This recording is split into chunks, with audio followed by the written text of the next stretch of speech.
yan, good morning mga ka-success. Okay, so yan, so pag-usapan naman natin ang continuation, diba, ng 10 rason bakit umaalis ang government employee sa kanyang trabaho. Okay, so yan, so number 5, diba, hindi masaya sa work. Okay, so yun, mostly naman talaga bakit umaalis ang isang government official, diba, sa kanyang trabaho dahil hindi niya will yung trabaho niya. Okay, hindi niya gusto yung ginagawa niya. Diba? Although malaki naman ang sahod, maganda naman ang environment, kasi ang problema, hindi talaga niya yung calling. Okay, so especially ito yung mga kumbaga, katulad ko din, di ba? Napilitan sa course na ano, kasi no choice ka, di ba? Yun na lang yung pinaano sa'yo na trabaho ng binigay na course sa'yo ng parents mo. Diba? So, yun siya. Yung mostly yun yung mga tao na yun. Next is yung number 4. 4 is change work. Okay, so mostly, bakit umaalis ang isang government employee sa kanyang trabaho? Kasi, ang kadahilanan is gusto niya magpalit ng kanyang trabaho. Okay, so especially teacher ka, di ba? So ikaw, parang naiisipan mo parang maganda maging pulis. Mag-apply na lang sa PNP. Mag-apply na lang sa BJMP, 'di ba? So marami, 'di ba? Magsiman na lang. So ganoon siya, kaya ayun yung isa sa mga reason bakit umaalis ang isang government employee sa kanyang trabaho, kasi gusto niya rin naman mag-shift ng kanyang trabaho. Okay? So next is number 3. Ayan. So number 3 is yung retire. Okay? So mostly naman ng isang government employee bakit umaalis sa kanyang trabaho, kasi retire na siya. Gusto niya na magpahinga sa kanyang trabaho. Kasi, di ba, syempre, kailangan magpahinga din.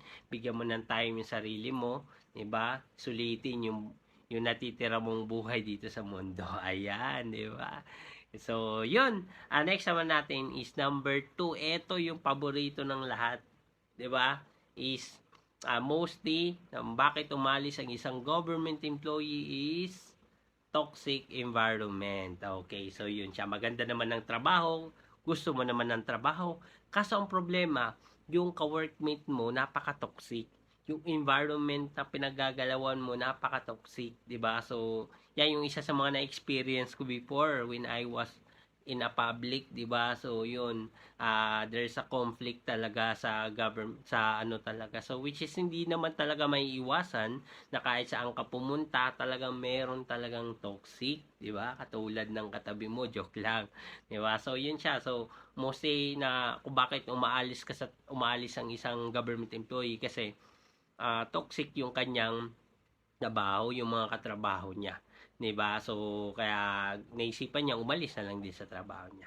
And number 1, 'di ba? So, ito yung pinaka-main bakit umalis ang isang government employee sa kanyang trabaho, kasi maliit ang sahod or nakahanap ng opportunity. Okay, so katulad ko, 'di ba? So, yun yung rason bakit din ako na umalis sa trabaho ko, kasi syempre nakahanap po ako ng isang opportunity, nagpabago ng buhay ko. Okay, so yan. So mostly kasi syempre sa government naman talaga ang sahod naman natin hindi naman maliit, hindi rin naman malaki. Sakto lang din, 'di ba? Tulad na naming mga teachers, kaya yung iba, na ibang teachers is ang iba nagre-resign na lang ng maaga kasi nakahanap ng opportunity na isang business na why not mag-business na lang ako, pas kikita pa ako dito, 'di ba? Kung ganun siya, or else bakit nung maalis, kasi nag-abroad, kasi nakakita ng opportunity na mas siguro mas maganda kung mag-abroad na lang ako. So yun yung 10 rason bakit umaalis ang isang government employee sa kanyang trabaho. So yun lang, maraming salamat sa panonood ninyo. God bless everyone. Follow for more.